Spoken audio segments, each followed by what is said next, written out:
Good morning, everybody. Thank you to Molly, and particularly thank you to Molly for getting the slides up, and thank you to Kent and Victor for the work that they've done behind the scenes. So the subject today is employment law, refresher on employment law and pitfalls. And I think the pitfalls point is particularly relevant, and that's one of the points that I really want to pick out today as we go through the webinar. So the first point to make is that some people said to me that they thought that this was a slightly counterintuitive subject, particularly as most of the clients that I talk to are currently looking for recruiting people rather than making people redundant. But one of the issues that I think we need to do is to put this into some sort of context, because what might be good today might not necessarily be good in the next few months, 6, 12, 18 months. So the context, as the slide says, is will 2022 to 23 be difficult years for employers? Well, I'll let you decide. We know that national insurance increased for both employees and employers in April 2022. We also know that there were, at the same time, there were increases in the national living wage and the national minimum wage. We've got the so-called cost of living crisis, the increase in costs of energy, fuel and food, which is becoming a political issue. It was a political issue, as I understand it, in the French election. And I think it could increasingly become a political issue in this country. We also have inflationary pressures. We're now at 7%. With interest rate rises, we've had 2 rises in 2022. We started the year at a base rate of 0.25. We're now at 0.75. Still low by historical standards, but nonetheless, the trajectory is upwards as we speak. And also rather worrying figures coming out from the IMF that talked about growth in the UK economy of 1.2% over the next 12 months or so, which is low and potentially worrying with all the inflationary pressures and cost-based pressures that we've actually got. So I've actually heard the word stagflation being used in recent times. And that's the first. I'm old enough to remember stagflation from the 1970s. So that's a pretty worrying situation, but there we have it. So maybe it is counterintuitive, maybe not, but we felt it was an appropriate time to at least reintroduce and give a refresher on this particular subject. So what is the meaning of redundancy? Well, under section 139 of the Employment Rights Act, an employee is dismissed by reason of redundancy if the dismissal is wholly or mainly attributable to a closure of the business. That would be the whole business closing down, or a closure of a workplace. It might be that the business continues, but you're actually simply closing down a branch of your business. That obviously would be redundancies for those that lose their job. In addition, there is the reduction of the workforce due to a diminished need for employer to employ employees of a particular kind or in a particular or specific location. So let's say there's a reduction in production and you need to reduce your production staff. What that would be a situation whereby you as a business are looking to reduce a number of employment positions within a category of employee. So as I say, production might be an example. If you reduce production, you might need to lose 5 from 10 or something like that type of situation. What we're not going to be talking about today is the collective redundancy procedure. So the collective redundancy procedure is where the employer proposes to make 20 or more redundancies at one establishment within a 90-day time frame. There are prescribed rules and prescribed timeframes in relation to that, but I think Tessa and I felt that was probably just a little bit too negative to be talking about collective redundancy procedures as of today. But of course, if the economy does take a downturn, we hope it doesn't, but it could do, then it could be that collective redundancies are back. We're not seeing that at the moment. What we are seeing more from clients is that we might take someone on, but how easy it is to make them redundant, say, in a year, 18 months' time, that kind of discussion is more that's what's going on. But we'll be happy to come back and talk further about that if and when the situation arises, if the economy does take a serious downturn. So moving on, what should we be looking to do prior to entering into any form of redundancy procedure? I've just given you a few examples there. So recruitment freeze would obviously be an obvious one. You shouldn't be recruiting, or generally shouldn't be recruiting, if you're looking to make people redundant. Reduce agency staff, temporary staff or contractors would be another step you might want to take. You might want to look at short-time working. You might want to restrict overtime. Pay freeze. Now, I think that the current sense that I'm getting is not necessarily that employers at the moment are looking at pay freezes, but they are probably looking at pay rises below the inflation rate. So I'm not hearing that many employers that are saying to me that they're looking to make pay rises of, say, 7% or more at this moment in time. So in real terms, salaries are likely to be going down over the course of the next few months. And one bullet point which I didn't put there, but I think is worth pointing out, is of course the concept of voluntary redundancy. I mean, if you can avoid compulsory redundancy, that's a good thing. But of course, the danger with voluntary redundancy is that you could lose some of your, in inverted commas, better people in those particular circumstances. Now, you don't have to accept an application for voluntary redundancy, but if someone is applying for it, it normally tells you something about their frame of mind. So let's get on to some of the pitfalls. And I've said they're a cautionary tale. Now, this is a very important point. 25 years of dealing with this sort of thing, I wanted to sort of bring out some of the issues which I commonly see. Now, one of the issues is the whole concept of disclosure. So if you're planning a redundancy process, or you're planning getting rid of, sorry to use that expression, a few employees, then one of the big issues you need to be clear on is that the likelihood is that any correspondence, emails, etc., could be disclosable at a later date via a subject access request or via an application for disclosure at the Employment Tribunal. And the reason for that is because generally documentation which is not covered by legal advice privilege is disclosable, as I said, either via a subject access request or an Employment Tribunal disclosure request. So the danger there is be careful what you are putting in writing, because if you're putting something in writing, even at the early planning stage, that could be seen by the individual or individuals at a later date, and it could be scrutinised by an Employment Tribunal judge in determining whether or not the redundancy itself was fair or not fair.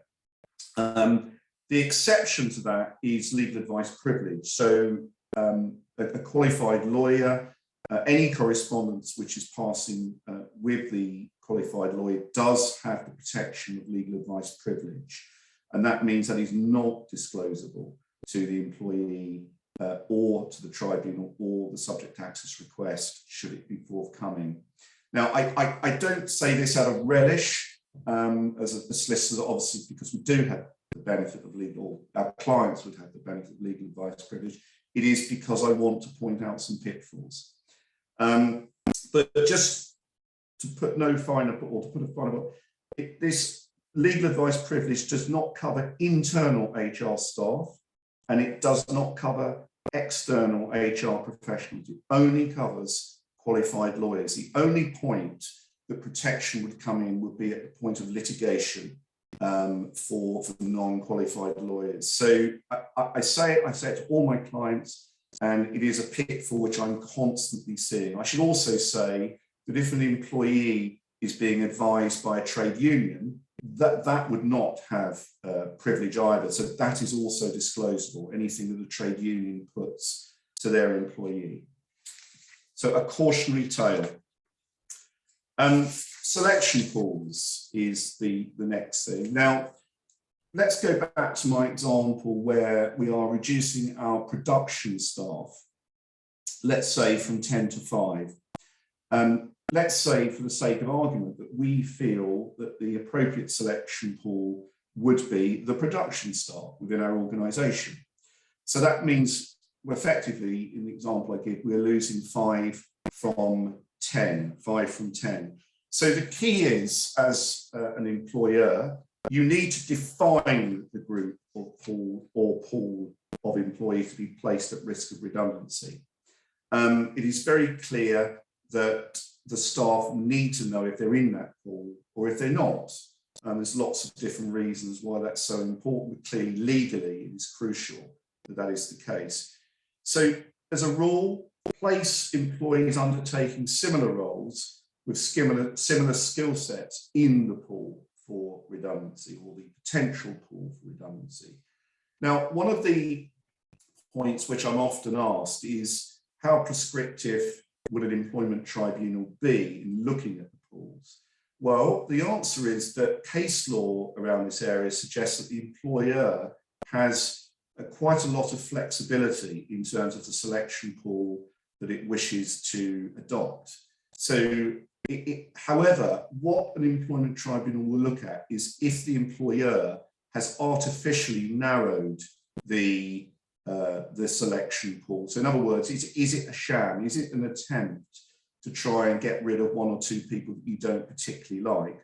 Or is it a genuine review of the pool, as I say, looking at the employees undertaking similar roles with similar skill sets? So don't artificially narrow the pool, but there is some flexibility for you as an employer when you are considering these issues. Now, I'm not going to go into employees on maternity and other family leave. That's something which Tessa is going to talk about, but without doubt, that is a pitfall, and it is something which I think one has to be very careful about when planning on selection pools. So once you've got your selection pool, we go on to the selection criteria. Now, one of the things that, again, another pitfall which I often find is that employers come to me and they think that they have a sort of, they've read something out of a book, or they've got something off the internet, and they say, well, we're going to use these particular individual criteria. What I always say to my clients when I'm planning these sorts of situations is, each situation should be tailored. One size does not fit all. What might be right, say, in a production team is not necessarily right in a sales team. What might be right in a law firm might not be right, let's say, in an accountancy firm. You have to tailor it to the individual business and the individual circumstances. Now, again, you'll be pleased to know that the employer has some flexibility in relation to how it adopts and apply, and how it has the selection criteria and what criterion, individual criterion, it uses. And that, again, is well established from case law in the Employment Tribunal. However, what the Employment Tribunal will look at is, certainly they would expect to see an assessment based on objective criteria and not necessarily subjective. You can have subjective criteria within the overall bands that you are scoring individuals again, but it should not be the predominant factor. It should be objective. So again, I'm just giving you examples. This is not a one size fits all, but performance, if that is measurable, if there is objective assessment of those, and I've given their output, sales, appraisals, flexibility. Flexibility can be a little bit on the subjective side, so be careful on that. It can also be potentially discriminatory if there are childcare arrangements or caring arrangements, those sorts of things, where there might be less flexibility. So one, again, has to be careful about that. qualifications, attendance record, pitfall, avoid disability absence, disciplinary record, experience, use last in, first out, only as a tiebreaker, I would suggest. Again, it's a potential pitfall because of potential for age discrimination. Generally speaking, someone with longer service, the chances are not always, of course, that they might be of an older age category than those that have had shorter employment. Not always the case, but a potential for an issue there. So that's the selection criteria. We've already talked about the selection pool. What I wanted to come on to now was the consultation process. Now, the consultation process, if you just move the slide on, please, Molly. So the consultation process is obviously different if we are talking about collective consultation. There are prescribed timeframes there, which I'm sure many of you are aware. It's 90 days, a minimum of 30 days if the amount of people likely to be made redundant is 20 or more, but less than 100. If it is 100 or more, the time frame minimum consultation process is now 45 days. It was brought down a number of years ago. It used to be 90. But we're not talking today, as I've already indicated, about collective consultation. We're talking about those situations with less than 20, what we call more individual consultation processes. So, as I say, separate legal process when collective consultation. For non-collective, we must still consult. So we must still be consulting with the employees, the at-risk employees, on the selection pool itself, the reasons for the selection pool, and importantly, the selection criteria. So just to go ahead without consulting potentially runs the risk of an unfair dismissal claim being brought at a later date. It is without doubt a pitfall. And as I say, I wanted in the brief time we've got today to go through some pitfalls. The employer should be flexible at all times and be prepared to change its plans in response to alternative proposals from employees. So many processes that I've run, in fact, large numbers that I've run, we have changed, we've tweaked in response to points that have been raised by employees during that process. And that's a good thing. That's something which an employment tribunal would look very positively upon in those circumstances. As I say, no prescribed time period for consultation, but typically 2 to 4 weeks. Very different, as I say, to prescribed timeframes of the collective consultation. So moving on, we've got our selection pool, we've got our agreed selection criteria, we've gone through the consultation process, and we're now applying the criteria. So scoring should be done by a person that knows the individuals that they are scoring. I don't just mean they know them because they don't go down the pub. They know them because the strengths and weaknesses, and hopefully they can formally assess the objective criteria that I've already described. Preferably 2 scorers. So it does take away the personal relationship, perhaps, that an individual has with those that they are scoring. So my preference is always to have 2 people scoring. It's not always possible, but certainly if it's got to be people that know the individuals well, in terms of their abilities, their strengths, their weaknesses, possibly their personal circumstances too. So of the 10 people that are in the pool, of the 20 people in the pool, we've selected our 10 with the lowest scores, and they remain at risk. Generally speaking, the others are no longer, the other 10 people that are no longer, that scored higher are no longer at risk. So what we should do though, when informing those employees that remain at risk, so the lowest scoring employees, what we should do is provide them with their scores. We don't provide the scores of others, or we certainly, if we do, we should not be attributing names to those scores, because obviously there are data protection and confidentiality reasons there. But an individual employee who remains at risk should have the right to see their own personal scores.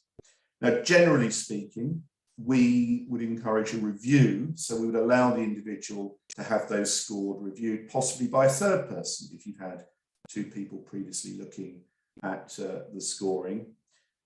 An appeal, no legal requirement for an appeal against the redundancy. That was removed a number of years ago. It's not contained, obviously, in the ACAS code, but nonetheless, it is good practice potentially still to give an appeal, and it can reduce the risk of an employment tribunal claim.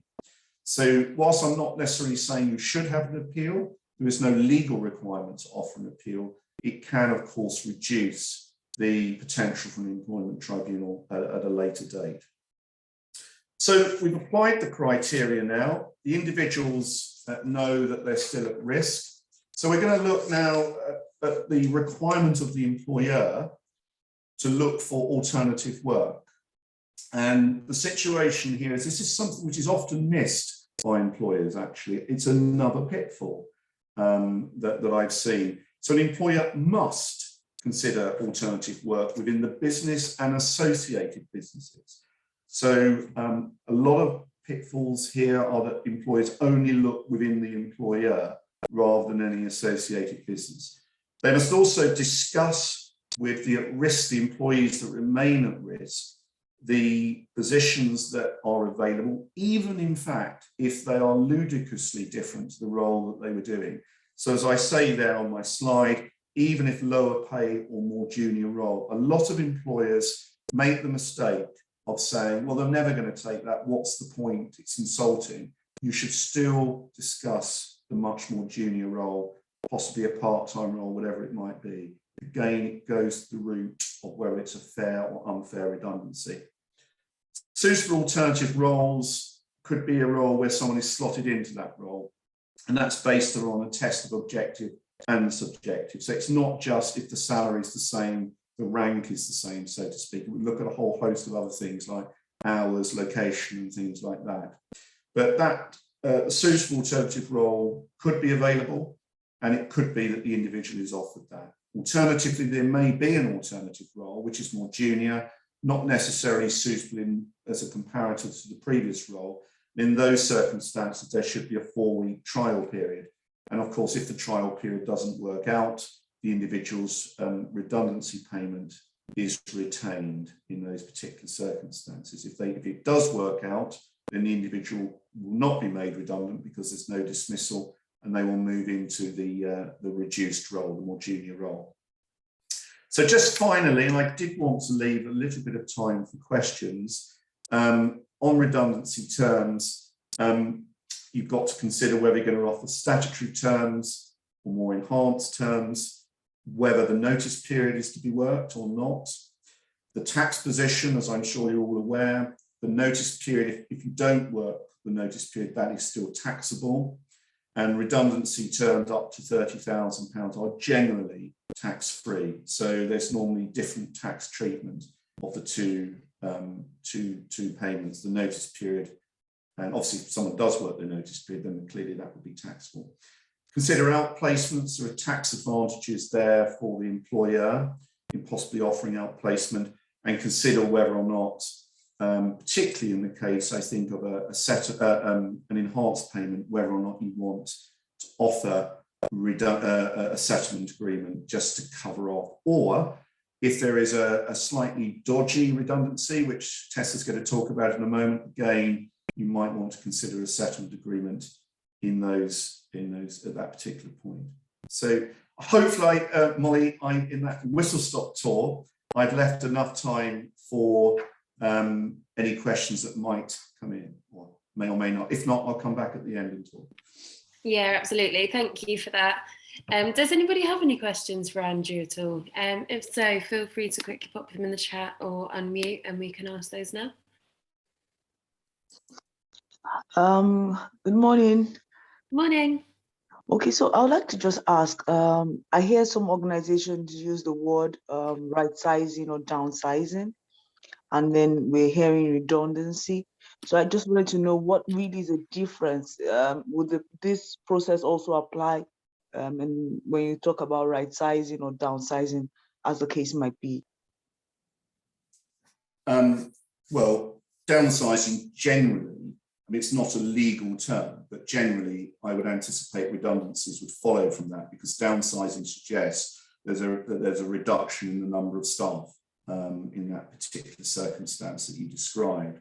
But of course, it would only be a redundancy if it comes back. I think it was slide 3 or 4 when I gave the definition of redundancy under section 139 of the Employment Rights Act. But generally, I think that's code for redundancies.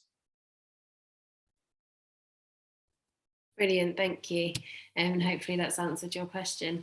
It doesn't look like we've got any more for the moment. Liz has just put P&O series, anyone? Or fairies? Yeah, don't know if that's a question, Liz. If so, feel free to unmute, otherwise we shall pass on to Tessa. Yeah, I just wondered if Andrew would like to make some comment on P&O ferries, given what he's just spoken about this morning.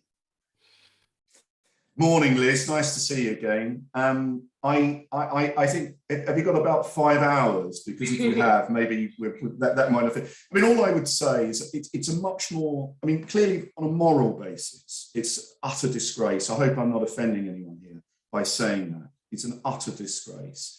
But what I would say is it's a little bit more complicated from a legal position because of the fact that, you know, there's all this stuff about whether it's in the UK, whether it's not in the UK.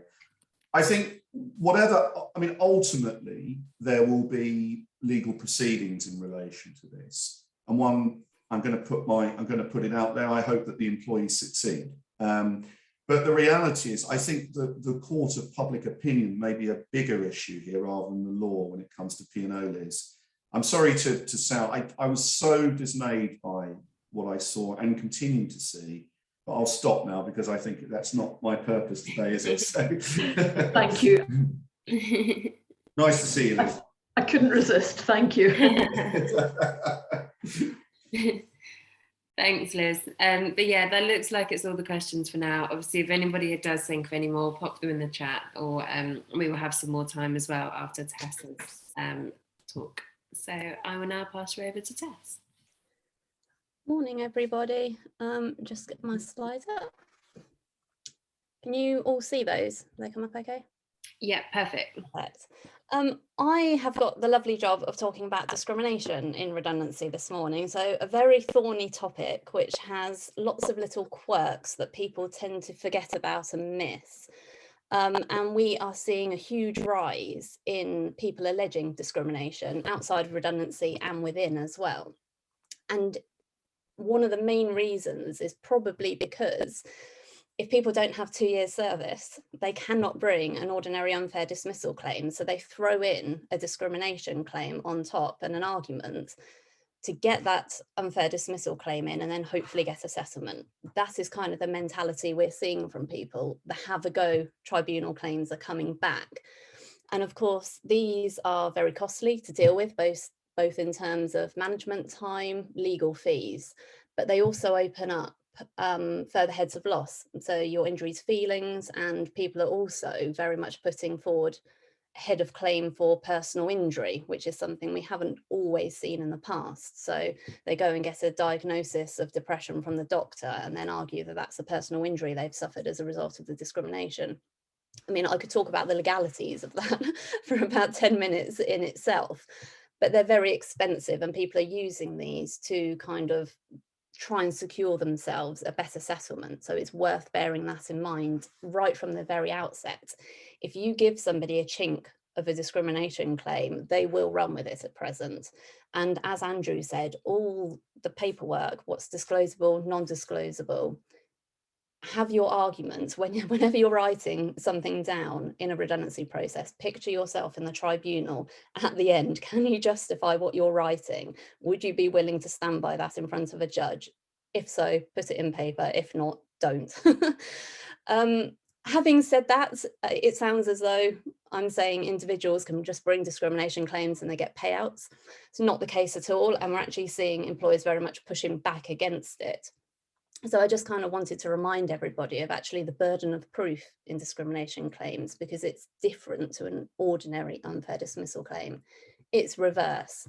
So section 136 of the Equality Act sets out that actually it's the individual, if they're alleging discrimination, they have to set out a prima facie case of discrimination before the employer has to justify themselves. And then the question is, what's a prima facie case of discrimination? And the case law has said that's essentially something more than just saying, I have this protected characteristic, I've been made redundant, therefore I've been discriminated against, because that's all too easy for an individual to raise. The facts of what's happened, the selection criteria, the process have to essentially tell a story that on the face of it sounds like discrimination has taken place. And then if the individual kind of gets over that barrier, it then flips to the employer to then establish there was actually a non-discriminatory reason for dismissal. So you're kind of got that protection. And what we are seeing is that people, as I said, are trying on the discrimination element of these type of claims. And the employers are pushing back and saying, well, actually, you haven't established that something more, so we're applying for a strikeout. And once upon a time, strikeout applications, again, were very contentious. They were seen as very forceful behaviour against the claimant, particularly in person. But if they really are just saying, I've got this protected characteristic and I've been made redundant against someone who hasn't, tribunals are willing to put that to a test in a preliminary hearing now, rather than at a final hearing. If they're not represented, the tribunals will always give a claimant a second chance to put forward further and better particulars, and will pretty much set out to them on a plate what they have to establish to get to that point. But if they then don't do that at a further preliminary hearing, the claim does get struck out. So there's another kind of tactical approach to play. And bizarrely, I think out of the last 4 claims I've defended, I've applied for strikeouts on 50%. One of them was successful, on the other one we've got a hearing in the autumn, and it's something we just haven't done in the past sort of 8-9 years, and lawyers were quite nervous about before, because if you did it unreasonably, the other side could actually claim costs against you for unreasonable behaviour and putting people through having to defend that type of action. But tactically, it's worth kind of bearing in mind right at the outset when you're doing you're doing a redundancy process, not discrimination, but these issues could come up. So don't give that individual the chink, because otherwise you're kind of going to be in this realm of tactical points. I've kind of put on the slide where discrimination issues tend to arise during redundancy processes. I mean, quite frankly, throughout at any stage, from it not being a genuine redundancy situation in the situation where Andrew has set out, to the manner of carrying out the process, so failing to include people maybe who are on maternity leave, the selection criteria in their application, right through to actually positive steps such as an enhanced pay scheme. People can still trip up and have discrimination in those.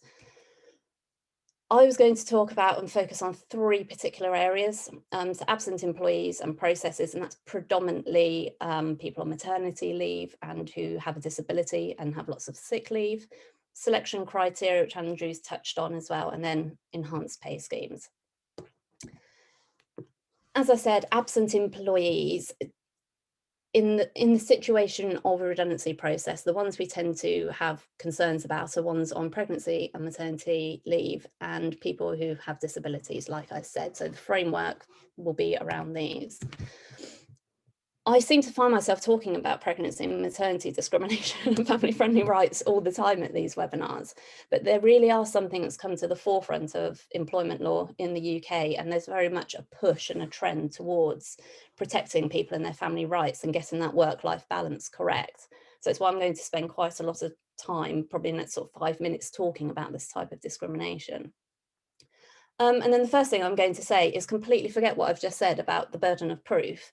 The reverse burden of proof does not apply to pregnancy and maternity discrimination claims. So quirk number 1 that's come out with this type of discrimination. Policy reasons probably behind it, because again, they're protected. And actually, if you're dismissing somebody who is pregnant on maternity leave, the law has gone towards the trend of saying, well, actually, no, the employer has to justify that. The individual doesn't have to fight for their rights. So the individual does not have to establish their prima facie case of discrimination. They can allege it, and then it's on the employer to set out the fair reason for dismissal. So again, if you've right from the very outset got your case very clear, fair selection criteria, which I'll come on to, you're going to be on the front foot if somebody does allege this at the end or during a redundancy procedure. A second quirk, which is something that generally people don't fall foul of, but I did just want to draw it to people's attention. So normally, if you have 2 years service, you're then entitled to a written statement providing the reasons for your dismissal.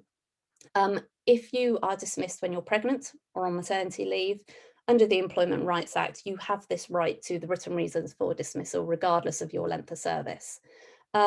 So most people do these days, as I said, set out people's reasons for dismissal in a final letter, but be ultra cautious if you are dismissing somebody who's pregnant or on maternity leave. Make sure you do actually do a proper final letter to that individual, setting out the reasons, the process you've gone through, a summary essentially of everything, because otherwise that's a standalone claim they can bring in itself. And that right ends once their maternity leave ends, whether that's ordinary or additional, depending on what they're taking. So a small quirk, but again, one that people find themselves occasionally falling foul of. And again, another quirk with pregnancy and maternity discrimination is that actually there is a type of positive discrimination that employers have to apply when you get into the situation of considering suitable alternative employment. So an individual on maternity leave has the right to be offered a suitable alternative employment in preference to all other employees. They don't need to apply for any suitable alternative employment. They should just automatically be slotted into those roles. There is a slight quirk, and I'm actually going to flip straight onto the second point on my next slide. People sometimes take this right too far and end up almost having an unfair dismissal claim from the non-person protected by pregnancy and maternity discrimination. It only applies when you're considering suitable alternative employment. So say you've got your situation where you've got 5 people in the same role and that's reducing to 3. It's the same role that you're scoring them for. They don't automatically have to be slotted into the same role. It's only at the point you are considering the alternative work that may be available to them if they are selected for redundancy that they be slotted in. And it can apply in restructures where actually you're getting rid of a complete level of work. And the next one down is potentially a suitable alternative. It may kick in at a slightly earlier point in that situation, but it's only, the easiest way to think of it, it's only once you're starting to consider a new role, an alternative role, does that right kick in. And if you do apply it too generously to that person, somebody else who's potentially then bumped out as a result of the misapplication could bring an unfair dismissal claim because they haven't been fairly scored against everybody in their pool. So it's just worth bearing that in mind. I think I mentioned this actually at our last seminar. This right is being extended. We still don't have a date that it's coming into force. The government, obviously, every time we think employment legislation might start to progress, something big happens in the world. But I would anticipate this is going to come in October or April. I don't think these family rights are going to be delayed much longer. It's going to be extended from the date the employee informs their employer she's pregnant to 6 months after the end of their maternity leave, because again, policy has said that people need protection for a longer period. When you're pregnant, you might not be feeling 100%, you might not have energy, you might not be performing as well. So it's right to have that protection throughout the pregnancy.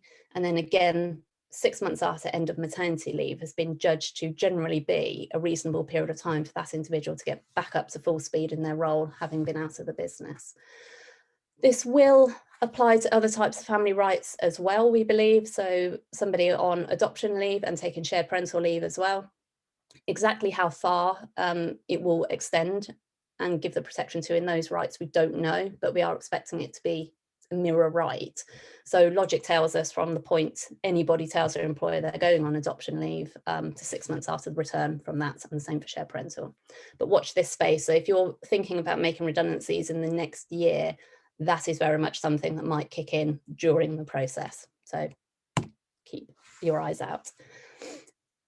Selection criteria. Obviously, Andrew touched on these, but I just want to go into a little bit more detail as to how they should be applied, because maybe backtrack a bit. I mean, I don't know about Andrew, but in the past sort of 5-6 years, I don't think I've had a single set of criteria come across to me where I haven't had to advise on either the criteria itself being discriminatory or advising them on make sure you apply it in a way that's not discriminatory. There's always something. And this ties back into Andrew saying the more tailored it is to the organisation and the business, the better arguments you're going to have to be able to say this is justified. And I'll come on to justification in a moment, or adjusting that to fit the situation. Whereas if you are just picking criteria off the internet and not really thinking about them, that's when you're going to potentially not apply them correctly, fall into the pitfalls of discrimination, when in reality, it's very easy to avoid discrimination in the correct application of selection criteria. So I'm just going to go through a few on the slides, the common mistakes, and some of them might seem obvious, but again, time and time again, we do see these coming across and having to advise on them. So absence, on the slide, I've predominantly put disability discrimination, but as Andrew said before, and as I've just been talking about, this is for anybody absent out of the business, so people on family rights, as well as disabilities. But people sometimes forget about those who have disabilities. They might have a sickness absence and be deemed, oh, that's a bit of a pain because they're out of the business ad hoc here and there. Rather than pregnancy and discrimination, where they kind of, it's very much on people's radar for a set period of time, which is why I'm focusing on the disability element. If you don't discount those absences caused by somebody's disability or the absence of somebody related to pregnancy or their maternity leave, then you are opening yourselves up to a discrimination claim straight away. People are very much aware of their rights in this area. It's the first thing people will throw back at you during the process. Don't even give them that chink, because they will then feel that they're being targeted throughout the process and probably won't let that go. It will be an indirect discrimination claim 90% of the time, because it adversely affects those individuals who have the disability or a disability. But also, if you don't make that adjustment and discount those disability related absences, it's also a failure to make reasonable adjustments claim that you might be facing. So with disability, you kind of got the dual claim coming your way, and case law has very much said that is a failure to make reasonable adjustments. So straight away, you'd be into injury to feelings territory. Performance, again, this can be cut any which way. And the more detailed you go, the more you tailor it to the business, the better. Issue becomes, how do you judge somebody who's on maternity leave? When do you judge their performance? Always think when you're applying these, put people on a level playing field. So how would you need to adjust that performance? What data would you need to use to ensure that person who's absent from the business on maternity or for long-term sick, how would you need to put them on the level playing field? And generally with maternity, it will be going back to before they went on maternity leave or before they had any pregnancy related absences. Put everybody at that point is my general starting point for advice, because take sales, for example, there will be quarters throughout the year which are higher for sales and lower for sales. So if you only adjust one person back to when she was on maternity leave, she may actually get preferential treatment over others if it was a stronger quarter for sales than if you're judging people at the present time. So judge everyone against the same point in time, the same set of data. That will generally be a good rule to avoid discrimination coming into performance type criteria. And then these two, as Andrew said, are well known for giving rise to age discrimination claims. They're not the same thing, and people still do come to me kind of talking about one and the same being interchangeable, and they're not.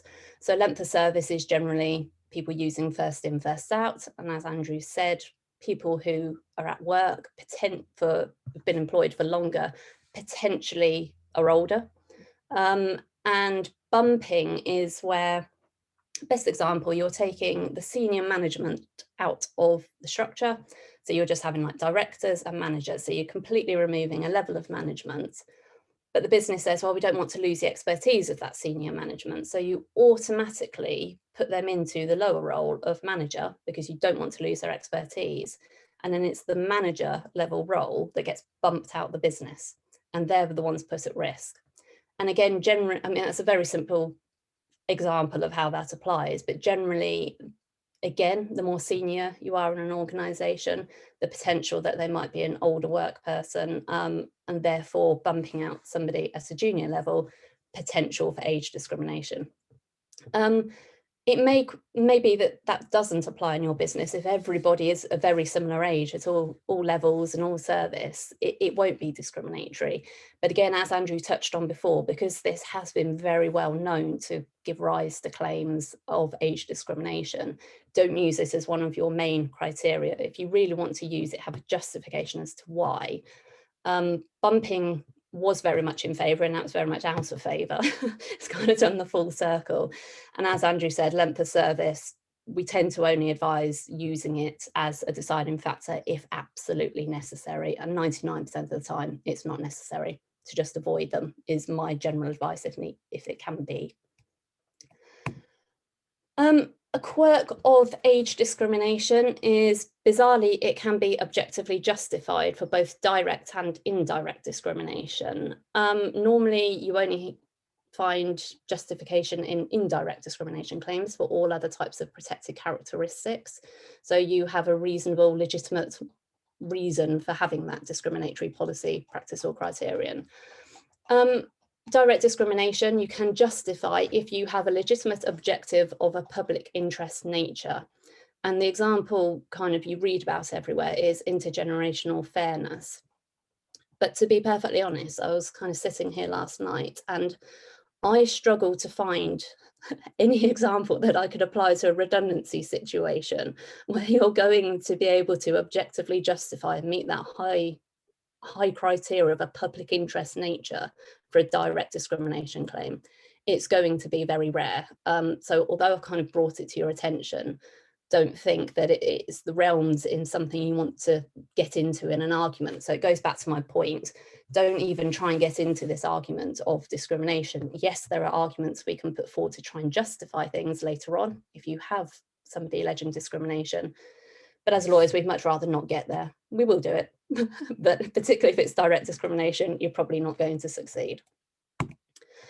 And then just to finish off quickly for sort of the next few minutes, I wanted to talk about enhanced pay schemes. And bizarrely, most people, when I mention this being potentially age discriminatory, go, oh, why? Because we're giving people more money than they're entitled to. So how on earth would this ever be discriminatory?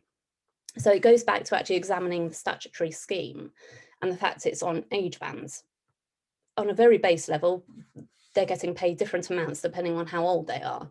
On the face of it, that's discrimination. But it's been justified by saying that actually those different amounts of pay reflect the economic position of those age groups. And this statutory scheme has been held not to be discriminatory. It's been justified, objectively justified. Older workers will find it more difficult to obtain new work, and those at the other end, the lower end of the scheme, probably don't have as many financial commitments, will find it much easier to walk into new work, and therefore those different levels of pay are justified. So that's kind of the basis for then applying an enhanced pay scheme. The Equality Act sets out an exemption. So if you're applying an enhanced pay scheme, it's exempt if you display or increase a statutory cap on a week's pay. And that probably is the simplest, easiest way and most common way we see an enhanced pay scheme being applied. Simply, rather than applying the statutory cap, they apply people's actual weekly pay. That would be justified and you'd have an exemption. And then the other two are multiplying the amounts allowed for each year of service by a factor of more than one, and multiplying the overall amount you pay to that individual as by a factor of more than one. And before you get your calculators out and try and work out why that's allowed, it's because it keeps the same proportions of the statutory scheme. Once you're multiplying by more than one, it goes up in the same sort of scale as has been justified by the government. And that's why the exemption applies. That exemption doesn't apply if you change the age bands, because you're essentially coming up with your own justification. So the law says you kind of on your own there, you would be having to justify that somehow, and you probably won't be able to. Or if you don't use any age bands at all, or if the multipliers don't keep the payments in proportion with the statutory scheme. So if you're thinking of an enhanced pay scheme, it's very easy to kind of fall into the trap of trying to just work out figures that work for the business. But do very much check that you're not falling foul of a potential age discrimination claim. Sounds very bizarre. And I remember I was about 6 years qualified and we went into a multinational organisation to advise individuals on their settlement agreement terms in a redundancy process. Hugely enhanced sums of money. But as advisors, we had to sit there and tell every single person that the amount they'd been offered actually gave them an age discrimination claim, because I think they had changed the age bands in this situation. It was about 8-9 years ago. To be perfectly honest, the individuals didn't give two hoots because it was such an enhanced pay scheme. They were being made redundant. They just signed their settlement agreements. But in the day and age where people might worry about the economy, they're not 100% confident they'll find another job, or at least security. Like Andrew said, they might think, oh, I might be able to find one for the short term, but not the long term. People might be less willing to actually consider that if they feel they've been unfairly treated. But if you use an enhanced pay scheme, always use a settlement agreement. 99% of people do these days, but it just waives all rights. But if you are overtly moving away from the enhanced pay scheme, any good lawyer will probably pick up on that and point it out to them. Albeit the counter is probably, well, we'll pay more than we have to, so we can remove that completely, just pay statutory. But it is something to bear in mind. Again, just don't get into the arguments of having to justify yourself with any type of discrimination in a redundancy process. And as I've kind of seen, it goes through, even when you're trying to be nice, you can kind of fall down right at the very end and give people a claim on a plate. Just very briefly, if you don't hold those off the record conversations correct about the enhanced pay schemes, they can then be admissible claims to the tribunal. So if you are going through an enhanced pay scheme, make sure you do have either covered by section 111A when there's not a dispute with the individual, or most commonly without prejudice, because you're going through redundancy, you're in a dispute situation. Make sure all those conversations, you remind people that they're off the record, they're covered by those principles, and any correspondence is also headed up the same. Otherwise, if they do become awkward, they can say, well, actually, right at the very end, they were trying to discriminate against me and push me out of the business due to my age. So again, it seems very silly. You're offering them more money than you have to, but you can actually trip up when you're trying to be nice, which is the quirk of discrimination issues in redundancy. So that's everything I kind of wanted to run through, and I'm conscious we're right near past now, so I'll stop talking. If anyone's got any questions, fire away. Thank you so much for that. That was really informative and really concise as well, and a lot to go there. Yeah, no, a lot, but no, that's really interesting. So thank you so much.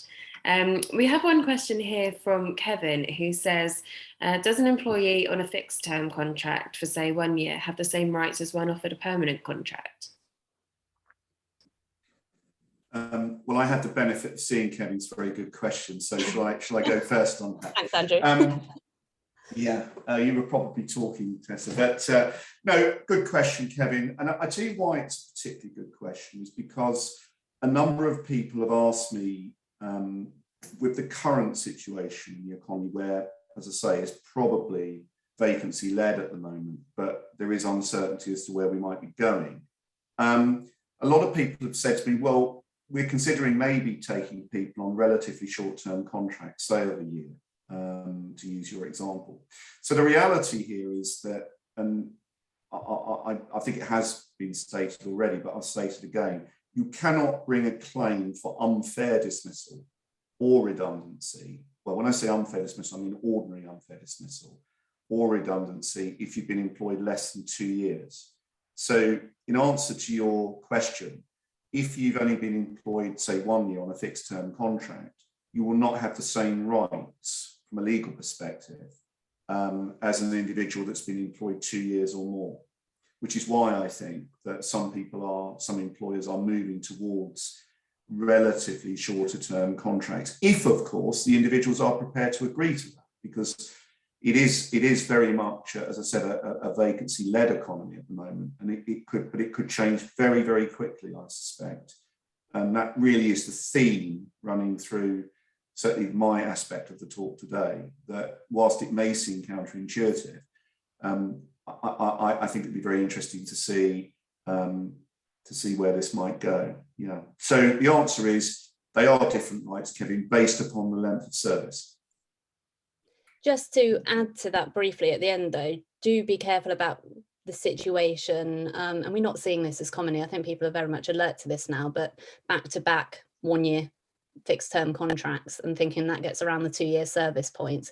If they're basically doing the same role for 2 years in a row, albeit on 1-year fixed term contracts, they'll probably still accrue the 2 years at that point. So just a pitfall to be aware of. Yeah, and the other thing, obviously, Tessa is really just supporting exactly what you've said. The reality, of course, is that we're talking about length of service, unfair dismissal. Of course, it could be there's discrimination issues here. We can't forget what you've been talking about for the last half an hour. So, yeah. That's lovely. Thank you both. It doesn't look like anybody else has any questions in the chat here, but for anyone, if you do think of a question, obviously after the event is finished or anything, then Andrew and Tessa's email address are on the page at the moment, so feel free to jot those down, or obviously if you don't manage to catch them or anything, feel free to drop me an email, or like we said, I will be sending the link out to the recording of this event as well. So I suppose that just leaves me to say, I mean, it's just gone 5:30 now, so that's perfect timing as well. So that just leaves me to say a massive thank you to you both, obviously to everyone for attending this morning as well.